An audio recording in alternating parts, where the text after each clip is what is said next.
Meu irmão, eu só imagino o choque de quem só acompanha o anime no final desse episódio, velho. A magia da reencarnação dos elfos e você começa a notar que alguns personagens conhecidos são elfos. Tipo, o Yuno. A Mimosa fica impressionada e assim eu fiquei na época que eu tava lendo o mangá, mas a trilha sonora, a atmosfera desse episódio me capturou, viu? Eu fiquei, meu Deus, e agora, velho? O Yuno, rival do Asta. Bom, vamos comentar sobre essa rasteira aí do Urist? Vamos embora e vamos agora. Lembra de seguir o Oblu no Instagram e no Twitter, já vai mandando um corte dimensional aí no like, que nem o Yami fez nesse episódio, e também se inscreve no canal para mais Black Clover. A gente analisa o anime toda quarta e o mangá toda sexta. O mangá já tá no final desse grande arco que se iniciou no anime, viu? Eu, se fosse vocês, passariam pro mangá. No final do vídeo a gente vai dizer que capítulo vocês leem aí pra iniciar, para continuar essa jornada aí contra a Byakuya no Magan, né? Mas vamos pro começo do episódio, onde temos um breve momento de Yami e Urist. Não rola a luta, né? Muita gente queria que o Yami fosse pra cima do Urist e ele até tentou, mas o Urist evitou aquela luta porque ele tinha um propósito maior. Antes do Urist ir embora, a gente vê que ele tá chorando por um dos olhos, né? É o William Vengeance. O Urist até pensa que o William tá adormecido, né?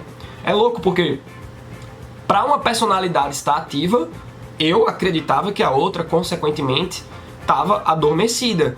Mas no caso, o William testemunhou toda a luta entre Urist e o Julius Novachrono, o Mago Imperador, ou o Rei Mago, como você prefira chamar, né? E aí o Marx, quando vê aquela situação, tipo, o Julius Novachrono caído, o líder da Byakuya no Magan ali, o Yami, ele não sabe o que fazer, pô. E o Yami já diz pro cara, chama o Owen, véi, dá pra curar o Julius Novachrono. E o Urist diz que não tem como curar o cara, realmente é a morte do Mago Imperador. E o Urist, ele é salvo pelo Gongo, mas não, isso tudo foi planejado. O Valto chega abrindo um portal e diz, vem-te embora. Ao que o Urist obedece na hora e vai. O Yami, na fúria, ainda manda um corte. Ele nem liga pro que ele vai destruir, velho, ele só queria atingir o Urist. Mas o Urist consegue ir embora. Daí tem um momento bem tocante, né? Do Yami com o Julius Novachrono. O Julius, ele ainda pra elogiar o Yami, pô. Pô, você mandou um corte dimensional, você conseguiu, cara. As últimas forças do cara é pra fazer o bem a alguém, sabe? O Julius Novachrono, ele tá feliz por ele perceber a evolução daquela geração atual. E também tá feliz em perceber que a próxima geração, a Asta e Yuno, tá ali florescendo. Esse episódio tem uns cortes bem interessantes, porque quando estamos num momento bem emocionante, ele vai pro QG da Byakuya no Magan e a gente sabe que correndo nos bastidores tá lá o Urist, dando andamento a essa magia da ressurreição. E quando a gente vai pro QG da Byakuya no Magan, uma vez eu tava me sentindo bastante tranquilo com a Mereoleona espancando o Liar, né? Que seria o mais poderoso ali do recinto.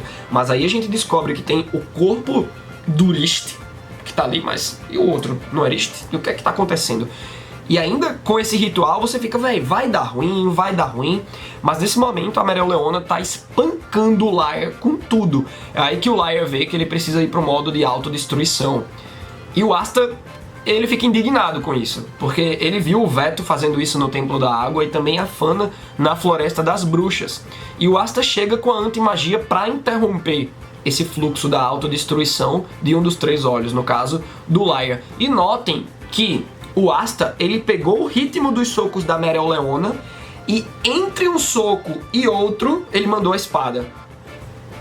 O Asta foi rápido e de uma destreza muito grande, pô. E ele diz pro Liar, não jogue fora a sua vida assim, pô. Eu achei os dizeres do Asta nesse episódio muito importantes para aquilo que o Julius Novachrono, o Mago Imperador, almeja pro futuro. Pra concretização do sonho do Julius Novachrono, né? Porque o Julius Novachrono pode estar indo embora, mas o seu sonho permanece nas outras gerações, né? E aí o Asta diz, ó, primeiro me explique o porquê dessa vingança toda e depois escute o que eu tenho a dizer. Parece algo bem simples, né? O Asta, ele realmente tá querendo resolver a coisa no diálogo, que aí é que tá a parte complexa. E por ser complexo, tem muita gente que tem preguiça de pensar, né? Mas o Asta, ele foi bem simplista, indo para um raciocínio mais complexo. Pô, vamos dialogar, vamos colocar as cartas na mesa aqui, velho. O Asta é um personagem muito bom, foi ele que me fez me apaixonar por Black Clover, sabe? Eu sempre achei um shonen genérico e tal, porradinha, é só ganchos impressionantes pro próximo capítulo e tal, mas o Asta me fez me apaixonar pela obra e a relação dos personagens uns com os outros também. Hoje em dia eu amo tanto personagem, velho. Eu brinco com a Noel, essa menina aí fica tratando mal o Asta, mas eu adoro a Noel, eu adoro a Mimosa. Mas aí a Meryl Leona ficou pistola, né? Porque o Asta interrompeu a luta dela. Chega lá, bota a patinha de leão na cabeça dele. E aí se seguem mais conclusões do Asta sobre aquele assunto. Vocês lembram que há vários episódios mostra o Asta sempre pensando nessa problemática da Byakuya no Magan. E ele tá lá e sai a fumacinha da cabeça dele. Ele desmaia porque ele não consegue pensar, ele não consegue chegar numa solução sobre aquele assunto. Mas ele começa a se questionar. E é muito importante a gente questionar as coisas que algumas pessoas podem dizer, tá problematizando demais. Galera, questionamento é importante pra gente evoluir como pessoa e evoluir nossas relações. E também superarmos preconceitos. Olha o que o Asta diz. Lutamos porque odiamos um ao outro. Como se livrar do ódio desse jeito? Porque é uma relação, elfos, né, Byakuya no Magan, e humanos é uma relação de ódio. Se você tá nesse vórtex de ódio, só gera mais ódio. Como se livrar do ódio? Realmente é pra você dar uma bugada, né? E olha só a humildade do Asta. Eu sou um idiota, por isso eu não consigo pensar numa solução, mas eu tenho certeza que existe um jeito. E o Asta tá lutando por esse jeito. O cara admite que é idiota porque ele não chega na solução. Ele não ficou com preguiça de pensar e dane-se, vamos matar a Byakuya no Magan, elfo bom é elfo morto. Não, velho. O cara admitiu, pô, tô sendo idiota, né? E é muito bonito porque toda essa fala do Asta vai intercalando com a fala do Julius Novachrono, dizendo, o futuro que eu quero criar não está longe, é um reino sem preconceitos, um reino sem ódio. E o Asta continua, ó, aí que a gente fala daqueles cortes interessantes no episódio, né? O Asta diz, um reino onde todos podem se entender e sorrir. Esse é o reino que eu quero criar. O Asta, ele foi tão espontâneo que o Liar viu verdade no discurso dele, porque há verdade, pô. Que momento lindo! É mais um momento chave do Asta pra me fazer amar esse personagem, pô. Só que por mais que o Liar tenha sido cativado pelo discurso do Asta, não há como parar o inevitável e ele quer seguir o plano. É aí que vemos o momento da morte do Julius Novachrono. Pesado, né? Foi difícil porque é um episódio, né? Os dois últimos episódios mostram toda a carga. O Yuki Tabata, em 2 episódios, no caso, alguns poucos capítulos do mangá, deu o peso do Julius Novachrono, porque ele era o mago imperador que estava ali, bondoso, você vê que ele é sábio, que ele tem muita serenidade no seu discurso, mas a gente não tinha sido aprofundado no background desse personagem. E aí vimos o seu passado, como era a relação dele com a sociedade, a admiração que ele tinha pelo Zara, o pai do Zora, né, integrante da Touro Negro, e também a relação dele com o Yami nesse episódio, né? A grande preocupação do Julius antes de morrer é que o líder da Byakuya no Magan tinha poder para matar todo o reino de Clover sem as pedras, com aquela magia da luz. E agora ele tá com todas as pedras. O que é que vem por aí? E é muito pior do que um ataque, galera. A gente vê no final do episódio que é muito pior, né? E quando o Yami vai testemunhando essa preocupação do Julius Novachrono, o Yami vai relembrando o preconceito que tinham com ele por conta dele ser um estrangeiro no reino de Clover, né? Ele chega como um estrangeiro e eu me lembrei muito da frase do final do filme Pantera Negra, da Marvel, né? Do MCU, Em tempos de crise, os sábios constroem pontes, enquanto os tolos constroem muros. Isso é uma mensagem muito incrível para os líderes que a gente tem espalhados aí pelo mundo hoje. E essa ponte aqui no caso de Black Clover estava sendo construída, no caso, ela foi sendo construída e permanece sendo construída. E quem continuou esse trabalho que já vem de um longo tempo foi o Julius Novachrono.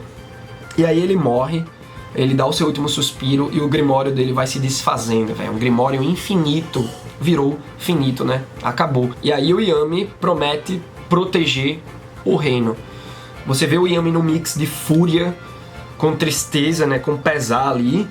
Ele agora tá sangue no zóio. E você vê que o Yami, ele já tem uma postura que não cabe ao Mago Imperador, porque a gente já começa a pensar, né? Quem substituiria o Julius Novachrono? Quem seria digno disso? De todos os capitães que vemos aí, eu só penso em uma pessoa possível, velho. Fuegoleon Vermilion. E aí a gente fica naquela torcida para que ele volte. Há alguns episódios o anime mostrou ele tendo um espasmo nos dedinhos. Então, volta Fuegoleon. Volta para ocupar esse posto do Julius Novachrono. Daí vamos para a parte final do episódio, que é a mais impressionante, a mais chocante, em que vemos o ritual, né? No primeiro momento, a gente ainda tá no QG da Byakuya no Magan com o grupo do Yuno. Eles encontram um corpo no centro, na sala central daquela grande pedra, o QG da Byakuya no Magan, né, em Gravito Stones. E tá lá Urist. Como é que pode, véi? Se aquele é Urist, quem é aquele no corpo do William Vengeance? Ou, se é realmente Urist no corpo do William Vengeance, quem é aquele ali na sala? E aí, Urist, que tá no corpo do William Vengeance, se prepara para executar a magia das pedras, que tá lá naquela estátua do demôniozão, né? Que fica no vilarejo de Hage, onde foram deixados o Asta e o Yuno. É uma grande incógnita, tipo, a origem desses dois personagens, né? De onde eles vieram. E aí o Hades, o Valtus e a Sally estão super empolgados. Esse trio que desempenhou papéis importantes do lado da Byakuya no Magan, né? Então, o Urist nesse momento fala, né? Pô, a gente vai pro mundo de união agora, onde todos seremos felizes. E aí você vai vendo, né? Mostra a gratidão do Valtus. Se não fosse Urist, a gente era um ninguém, seríamos excluídos pela sociedade. Aí você vê o problema, né? A exclusão é que gera um problema. E é isso que o Julius Novachrono tava querendo combater. Não era perfeito, mas ele tava aos poucos mudando, né? E aí a gente vê o Hades, a Sally vibrando, né? Pô, vamos fazer um mundo justo e tal. Só que aí vem a virada, né? Porque o Urist diz, essas palavras são do líder da Byakuya, Urist. Mas agora eu vou dizer o que penso. Quer dizer que aquele cara do salão, que tá sendo visto pelo grupo do Yuno, é o verdadeiro Urist? Quem é esse no corpo do William, pô? Bom, vou dizer o que eu penso. Todos vocês são seres egoístas, cheios de ódio e preconceito. Vocês justificam suas fraquezas idolatrando algo ou alguém. Vocês são humanos, seres desprezíveis. E aí que rola o primeiro choque, né? Porque o Hades fica sem entender. Tipo, ele poderia atacar, mas não, ele tá no momento da bugada, do tipo, hã? Por que tu tá dizendo isso, velho? E aí o Rist, no corpo do William, revela que aqueles três eram o que faltava, né, pro ritual. Tipo, a mana dele servirá como base, como fundação. E aí começa a magia se concretizar. Vem uma luz que vai surgindo por todo o reino de Clover. E aí a gente relembra daquilo, né, que sem as pedras, Urist podia matar todo mundo. E agora ele tá com todas as pedras executando esse ritual aí. A gente vê no QG da Byakuya no Magan que a mana do Liar aumenta bastante, tipo, absurdamente. A Mereoleona sente, só que ela ainda tá de boa. A gente vê que surge aí uns símbolos no rosto dele e uns cabelos brancos. Ficamos sabendo que é a magia da ressurreição. Então o Liar, ele virou um elfo, 100%. E ele diz que aquelas pessoas da Byakuya estão ganhando suas verdadeiras formas agora. E aí Urist, que tá no QG da Byakuya, abre os olhos. Você fica, não, véio, não é possível. Será que esse agora é o verdadeiro líder? Muito mais forte que Urist no corpo do William e muito mais forte que os Três Olhos? E aí o mais chocante é que a Mimosa se depara com aquilo quando ela olha pro lado, tá lá o Yuno com o símbolo no rosto.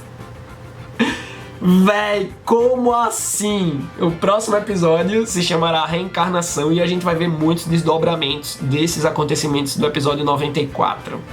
Prepara o coração! Mas se você não aguenta esperar mais uma semana e semanas pra ver o andamento dessa história, vai pro capítulo 148 do mangá. Lembrando que é agora, no 213 e 214, que esse arco tá terminando. Então tem muita coisa pra ler assim, ó, maratonar o mangá de Black Clover. Beleza? Deixa tuas opiniões sobre esse episódio aí nos comentários e até a próxima!